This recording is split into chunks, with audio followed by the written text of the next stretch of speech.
नमस्कार भाइयों, मैं आपका अपना कुंवर विजय जादौन और आज मैं आपको जादौन वंश के बारे में बताऊंगा और जादौन वंश की संपूर्ण रियासतों के बारे में आज आपको जानकारी दी जाएगी।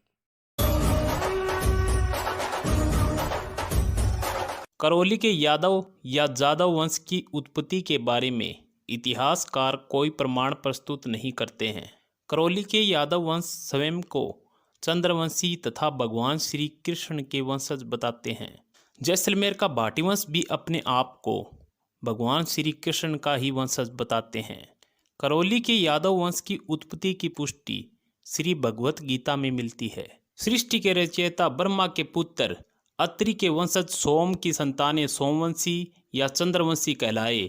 इस वंश के छठे चंद्रवंशी राजा ययाति के पुत्र चंद्रवंशी राजा यदु के वंशज यदुवंशी कहलाए।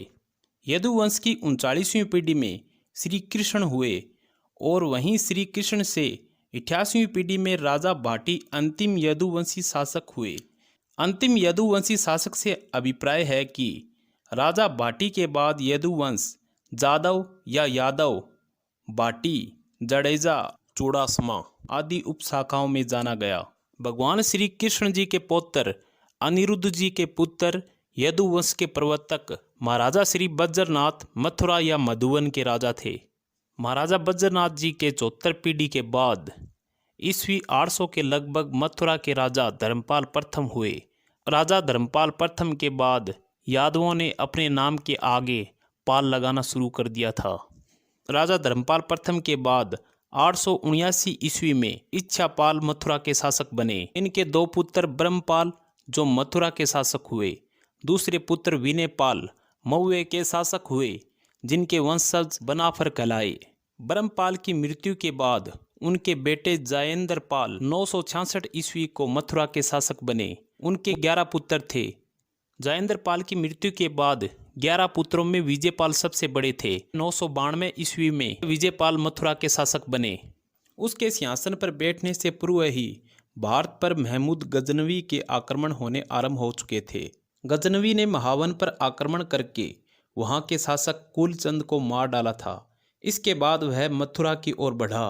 विजयपाल ने अपनी सेना को मथुरा की सुरक्षा के लिए नियुक्त किया।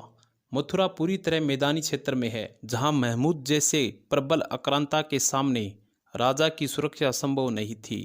इसलिए विजयपाल मथुरा से चलकर बयाना आ गए और उन्होंने मानी पहाड़ी पर एक विशाल दुर्ग की स्थापना की तथा उसका नाम विजय मंदिरगढ़ रखा। कुछ आकर अपनी राजधानी स्थापित की। यही किला बाद में बयाना के नाम से प्रसिद्ध हुआ। महाराजा विजयपाल बड़े वीर राजा थे। इन्होंने करीब 56 साल तक राज किया। महाराजा विजयपाल भगवान श्री कृष्ण की 89वीं पीढ़ी में होना माना जाता है। बयाना शिलालेख में महाराजा विजयपाल को महाराजा धीराज परम भट्टनारक लिखा है। करौली शिलालेख के अनुसार महाराजा विजयपाल की मुठभेड़ गजनी के मुसलमानों से हुई थी, जिसमें इन्होंने मुसलमानों को पराजित किया। महाराजा ने अपने अंतिम समय में भगवान शिव के मंदिर जाकर अपना शीश अपने हाथों से काटकर महादेव को अर्पित किया। महाराजा विजयपाल के साथ इनकी कई रानियां सती हुईं। मुस्लिम सेना को जब ये पता लगा कि अब महाराजा विजयपाल नहीं रहे, तब उन्होंने बयाना पर आक्रमण कर बयाना को अपना अधिकार कर लिया। महाराजा विजयपाल के बड़े पुत्र तमनपाल जादौन थे। पृथ्वीराज रासों में ज्ञात होता है 12वीं सदी में बयाना और उसके आसपास के स्थानों पर जादौन राजपूतों का प्रबल प्रभाव था। तमनपाल सिंह जादौन बयाना किले पर मुस्लिम सेना का अधिकार होने के बाद कुछ वक्त गुप्त भेष में रहे और मौका मिलते ही वह बयाना आए और वहां एक सिद्धि योगी आशीर्वाद लेकर बयाना से 15 मील दूर पहाड़ी पर अपने नाम से एक किला तमनगढ़ बनवाया। यही किला बाद में तिमनगढ़ के नाम से प्रसिद्ध हुआ।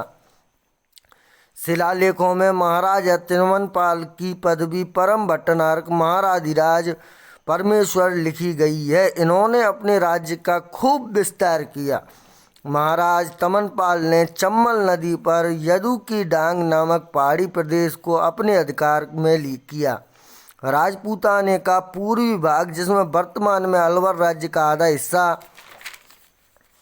तथा भरतपुर, धौलपुर और करौली राज्य तथा गुड़गांव व मथुरा से लेकर आगरा, ग्वालियर का कुछ भाग भी इनके राज्य में शामिल था, जिससे पता चलता है कि ये काफ़ी महान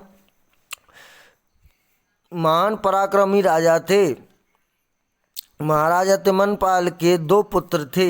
एक तो धर्मपाल था जो कि रानी से था, दूसरा हरपाल था जो महाराज के पासवान से था।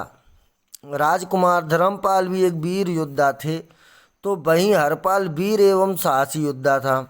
उन्होंने गजनी के मुसलमानों से बदला लेने के लिए हरपाल ने गजनी के सुल्तान के घोड़े छीनकर तमनगढ़ ले आया था। इससे महाराज तमनपाल बहुत खुश हुए और तमनगढ़ का सारा कार्यभार हरपाल को सौंप दिया।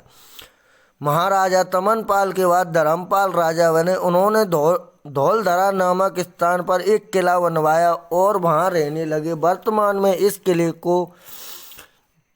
किले के स्थान को धौलपुर कहा जाता है। महाराजा धर्मपाल पर मुसलमानों ने आक्रमण किया, जिससे यह वीरगति को प्राप्त हुए।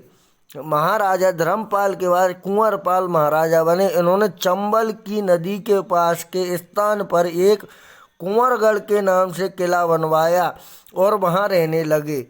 बाद में कुंवरगढ़ पर मुसलमानों के आक्रमण के कारण वहां से अपने मामा के घर रीवा राज्य की तरफ जाना पड़ा। महाराजा कुंवरपाल के बाद सोहनपाल, नागार्जुन, पृथ्वीपाल, तिलोकपाल, विपलदेव, सासदेव, असलदेव, कुलदेव हुए। कुलदेव के पुत्र महाराजा अर्जुनपाल हुए। महाराजा अर्जुनपाल अपने पिता कुलदेव के उत्तराधिकारी बने। महाराजा अर्जुनपाल ने अपने पृथक राज्य को वापस लेने की इच्छा से यह अपनी 4 रानियों के साथ चंबल के मंडरायल तहसील के नीदर गांव में पहुंचे। वहां इनको अपने पूर्वज भगवान श्री कृष्ण के आशीर्वाद से जमीन में दबा हुआ बहुत सा धन मिला, जिससे इन्होंने आसपास के गांवों के पमार राजपूत और अन्य राजपूत बंधुओं को अपनी सेना में भर्ती कर आसपास के इलाके पर कब्जा कर लिया। इधर मंडरायल का मुस्लिम शासन मियां मक्खन एक मूर्ख तथा अत्याचारी शासक था, जिससे उसकी प्रजा बहुत नाराज थी। तब महाराजा अर्जुनपाल ने मंडरायल की प्रजा को अत्याचारों से मुक्ति दिलाने के लिए मियां मक्खन पर एक दिन मौका पाकर आक्रमण कर दिया और मियां मक्खन को मारकर स्वयं मंडरायल के शासक बन गए। धीरे धीरे अर्जुनपाल ने सरमथुरा के 24 गांवों को बसाया और महाराजा तमनपाल के समय उनके अधिकार में जो भी भूमि थी वो भूमि वापस अपने अधिकार में कर ली। विक्रम संवत 1405 में महाराजा अर्जुनपाल ने करौली शहर बसाकर अपनी राजधानी घोषित किया।